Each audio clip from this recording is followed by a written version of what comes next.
Good morning. Happy Monday. It's Monday. It's a fresh start to a brand new week. I'm feeling much better despite how I was feeling last Friday, as you guys saw. So the cure for that is always plenty of rest, plenty of relaxation. Today is going to be a crunch pack week because we have what's called map testing. So we're assessing the students, seeing where they are, seeing, what they know, what they need to work on, and that helps us as teachers here drive instruction and figure out the best way to help our students make growth and gain. So I'm just gonna head over and make some copies for the day and just get the week going. So Mondays are a interesting type of day. I'm going to show you how I stay organized this year with paperwork and things to copy. Okay, so I've got my odds and ends folder, and this folder is when I take things to and from school, and this contains all my copies that I need to make. So I need to make copies of this is tonight's homework, worksheets, and things for next week and later on the week as well. So that will keep me organized. So again, I have a bunch of folders I will be utilizing. They have different sayings on it. So this one is odds and ends, and pretty much it is an odds and ends. So I'm headed to make these copies for this homework assignment. See you later. All right, so it's midday. It's 1:24 p.m. So what I'm doing now, I'm just working on the next activity and what it is, and I'll show you guys. So worked on long U sound, as I may have showed you this morning, and also long E. So phonics is officially done, which is awesome. So now what we're going to do, I'm going to just log in real quickly here. Our story is titled Little Havana, and we do what's called a clues, problems, wonderings chart. So when the kids get the new story, I like them to take what I call a picture walk. And a picture walk just means that they're just turning the pages, they're looking at the illustrations, they're trying to figure out, well, hey, what's going on? Although they're going to read it and find out, I want them to get excited about it. So we got some clues already on the board. We have not everyone gets to go to Florida for spring break, Problems are either information that they are unsure about in the story or words that they don't know how to pronounce. So this example is, I need more information about Cuba. So our story does take place in Cuba. Then our wonderings, it says, will Marissa have a good time in Miami? So if I move this over here, you have the correct punctuation.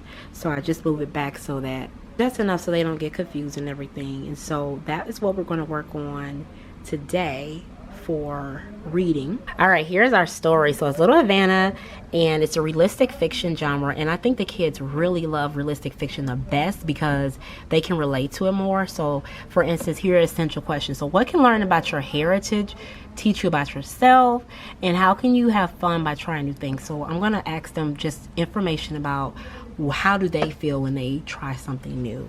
So we have our pages here, really beautiful illustrations. You can see how music and culture has a lot to do in this story. So we're just looking through the pages here. You see it's very lengthy, but we're going to break it up in parts so that the students don't get too overwhelmed, because surprisingly long passages, they can get them a little overwhelmed, especially if they're unsure about words. There are a few Spanish words in here, and I know Spanish.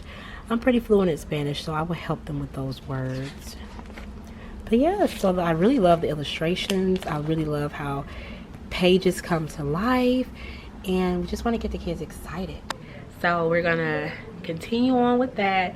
I see a lot of kids getting into better routine, better understanding, better applying knowledge. So it is going to get better. I'll keep you guys posted at the end of the day. Monday is accomplished. My voice is a little bit raspy, if you will. It seems like everybody is getting sick. I have 5 kids absent today, and then one, he'll be absent tomorrow. So if they do not come back, that makes 6 children, and even the teachers here are not feeling well. So it is definitely cold, allergy, flu season, whatever you want to call it. And I don't know, so we got to stay strong because it is a battle within itself. So tomorrow morning, I promise, tomorrow, which is Tuesday, I am going to focus on something, because one of my amazing subscribers had a really great question about this one thing. So I'm going to show you. Scholastic trait crate, and I keep it up here. So if you're ever wondering what is that behind me when I stand right there, so pretty much what it is: picture books, model lessons, and more to teach writing with the 6 traits. So this is for grade 3, and I will dive into all this sometime tomorrow, and then I'll even kind of model how I use this trait crate as well. But it's very helpful. So if you're an educator and you're thinking about just ways for your students to work better at writing, check out the Scholastic Trait Crate. You will be amazed. So with that being said, I will see you all tomorrow at the snap of my finger. Happy Tuesday. Today it's going to be exciting because I get to teach my most favorite thing of all, and that is antonyms and synonyms. So I'm going to show you what I have projected here on the board. I think it's so much fun for the kids to realize the differences between the words, and it's one of my favorite concepts because it's easily for the kids to pick up on. That's always what they do when it's time for language arts. We work on phonics first. They will write down the list of words. They'll have such as inside, outside, start, finish. So lines 1 and 2, they're antonyms and synonyms, and they're opposites. But lines 3 and 4, these are synonyms, and they all mean the same thing. So again, line 1 and 2, antonyms and synonyms kind of mixed together, or antonyms. They all are different depending on how you look at it. 3 and 4, all the same meanings. So that's really fun. They realize, oh, instead of saying shout, I can say bellow. Instead of saying repair, I can say restore, and so on and so forth. All right, so back to the Scholastic Trait Crate that I promised I would explain today. So I did not get this crate brand new when I came here to our school. This was already in use, so there are, maybe a few things that are used, but I make the most of what it is. So what it is, like I mentioned yesterday, you're going to teach writing with the 6 traits of writings, and I'm going to open this up. Here are the 6 traits: ideas, sentence fluency, organization, word count, voice, and conventions. So you'll notice here there are special files for each of the 6 traits, and it really helps you. So for instance, you want to teach ideas, you would go inside here and you can pull out a resource for ideas. So this is a poster that you can put up in the classroom if you like, and it tells you, great ideas light up your writing. So for example, it just tells you how can you narrow down your topic. So we have select, narrow, develop, discover. These are ideas, but you have to explain these because it's written in a language, or the way it's written, it can be hard to explain unless you break it down. So first thing I would start with is select. We want to select a fresh and original idea. I will oftentimes give the kids the topics. Then we're going to write about what matters to you. So I might say, well, what's your favorite season? Why is it your favorite season? So once we narrow it down, we're going to move on to general to specific.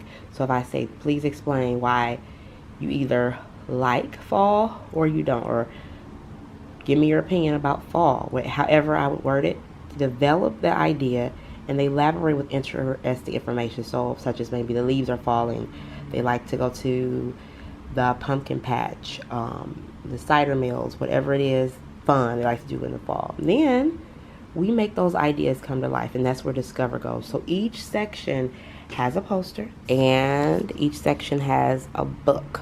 So this is from our section of sentence fluency. So the mentor text is Mama, Where Are You From? It tells you how to teach that. And it's even notes back here depending on if you're a teacher that likes to reflect. But that is how it's organized and separated, and you can use it any way you like, but it does come with very nice resources so that you can, be the best writing teacher you can be. So I hope that helps. If you have more questions about the Trait Crate, just leave your comments down below. So on today's agenda is continuing where I left off with testing. Got to get the kids comfortable with taking their assessment test. So far so good yesterday, so hopefully that continues on being something very good today. It is so hard, I'll tell you guys, to be sick because I use my voice, and even if I talk just a little bit higher than I need to, I feel like I'm putting strain on my voice. So I've got to figure out some soothing tea or something to take, cough drop, something to soothe my throat. But I'm gonna continue getting ready for the day. I will check back at the end of the day, as today will be so busy I won't even have time to pull this camera out. But I promise I will give you an end of the day update and see you guys in the afternoon. Wednesday is on the way.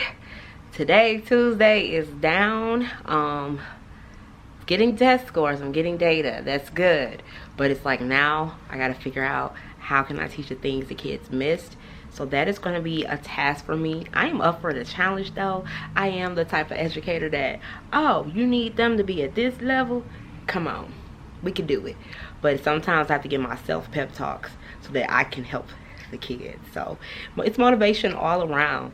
So I'm currently making some copies, trying to get that done so I get tomorrow's homework.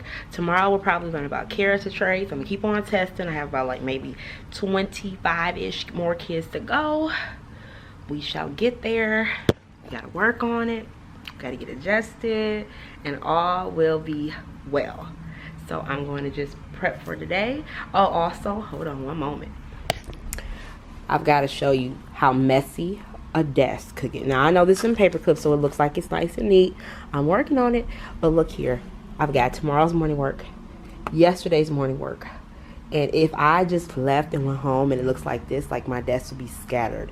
So that's why I have my handy dandy odds and ends folder, so I don't be unorganized, because we don't need any of that, none of that, because we got too much going on here. So then I have this lovely pile here. Gotta sort those, get those back to the kids. We're busy here. All right, so I hope your Tuesday was a success. I know when you watch this that the end of the week is near, but even if you had a rough week, make it a good one the next week. Don't worry about who did what, who said what. If it did not work, fix it, because I'm teaching the young ones that, but sometimes adults need to hear it too. Catch you guys tomorrow. Happy Wednesday. We are in midweek. It's hump day. It's time to get the goals accomplished. It's time to get things going.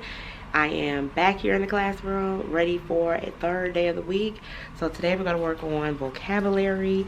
A lot of my students, they need to understand the vocabulary in their weekly story. We have some interesting words, and sometimes they run across words they don't know. They don't get the jokes told in the story. So I'm teaching them early that the earlier that they learn the vocabulary words, the better it will be for them to understand. So not just pronounce the words, but actually know what they mean. So also I want to talk to you guys about some really good news. Hold on. Okay, so here's the good news. I recently became an ambassador for Class Dojo. So that means I'm going to be able to do positive things within my school community that I've never been able to do till now. So if you're unfamiliar with Class Dojo, what it is a communication website, also an app that teachers and parents use to connect with each other. We get to talk about student progress, student behavior is assessed throughout the day. So for instance, if a student had a really good day in class and you may, busy at dismissal time, you don't get a chance to talk to that parent, if you go to their name and you select maybe was very focused or working hard, it sends a message or an alert to the parent's phone, and they can see what their child is doing throughout the day. You can also share pictures. So if they did work on a good project and you're not done grading it just yet, but you want to share with their families, you can do that too. Send out reminders about homeworks, class parties, field trips, all that stuff. And any questions that parents have, you can answer. Now me, I have my quiet hours turned on between the hours of 5:30 to 8 a.m. So that means just, sometimes after school, after work, I don't want to deal with school related stuff, that their message stays, and then in the morning I can get back to them. And it sends a parent alert saying that my quiet hours are on, but I'll get back to you as soon as I can. So I got a demo class up because I can't show you my real class for obvious reasons. So we're going to say that Cameron Diaz, she was working hard today. So I will select that. it pops up here, and there'll also be a sound when my sound is turned off. And so even if she's in the class, then she could see, wow, I got a point for working hard. It's really a motivating factor as well. So also, it is just so exciting to get the kids excited about their progress, excited about learning. And now if Cameron decides that she's, off task, or maybe she's talking out of turn, okay, you'll hear that. So she lost a point. And, she has the opportunity throughout the day to gain it. And what it is, it tracks her behavior. And Class Dojo does do a weekly report. So that is very, very good. Good morning. Happy Thursday. It's going to be a great day. I could not talk about yesterday because it was just like such a long day. I was so burnt out. So I didn't come back. Still stuffed up. But I'll check back later and tell you why it's going to be a great Thursday. Yes. So it is now the end of Thursday. It's Thursday. It's around 4:30. I'm here a little bit late than usual, but apparently with all the testing and all that, I don't have a proper update. All I want to say is that we just got a long way to go. We got to keep working hard. I'm going to keep setting some goals. Tomorrow will be an end of the week review. But it's getting hard. It's getting hard with scheduling. It's getting hard, not in a bad way, but it is getting a little bit difficult. So we got to cram all this with all that. Now I got to grade this, grade that. So we're doing grading now. So it is getting intense now. So just gotta roll with the punches, go with the flow, and I'll come up with like a really good solution, something I think that will work really good for me. So when I come up with that, I'll let you know. See you tomorrow, because tomorrow is Friday. TGIF. Thank God it's Friday. I am feeling not so good at all. My allergies or cold symptoms are back full force. I've been sneezing so many times this morning, blowing my nose like 20,000 times. It is like, come on, when will I get better? So comment down below, what is your top 5, if you have, or your best cold medicine, because I need to get this fixed before Monday. Like I need to be well. I cannot be sick anymore. It is taking a serious toll, and I need to come up with some type of solution or something, so help me out. But back to school. So today we have a spelling test this morning. We have a reading test this morning. So now we're really diving into assessment things. So I'm going to show you what a test looks like. As I showed you on Monday, our story was Little Havana. So what our reading test consists of is vocabulary, comprehension, language arts, and writing. I took one part out, so we're not going to do language arts on this test. I think I'm slowly adding different parts to the test so they can get familiar with it and not feel overwhelmed. So first step, vocabulary. We're looking for synonyms of words. We've got comprehension. So you'll notice the test, they do have a lot of multiple choice options, which is good. It helps them narrow down and practice process elimination. We've got some matching and question and answered. And then lastly, we have an essay, and it's just analyzing the selection. And I'm pretty sure it's not going to be easy for the students, because this is something that they may or may not be used to consistently.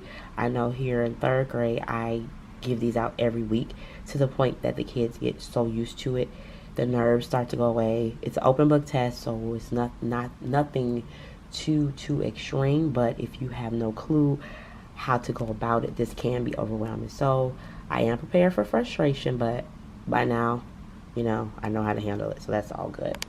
I'm going to continue on with my reading assessment test, and the scores are just all over the place, but I will talk more in depth about that next week and see what can I do to just get them where they need to be way before June. So I'm going to think of some solutions. I'm going to think of some strategies, all that good stuff, because the weekend is short. But I'm going to try to do all that thinking during the school day, because I'm very busy this weekend. So I'm so excited to share my journey as a teacher with you guys. I'm so excited to give you a look about what does it look like in the classroom, give you insight about the day. You know, you may have been curious, what is literally a week in the life of a teacher? So I'm glad I can give you that. So that means I'm gonna keep going for a while.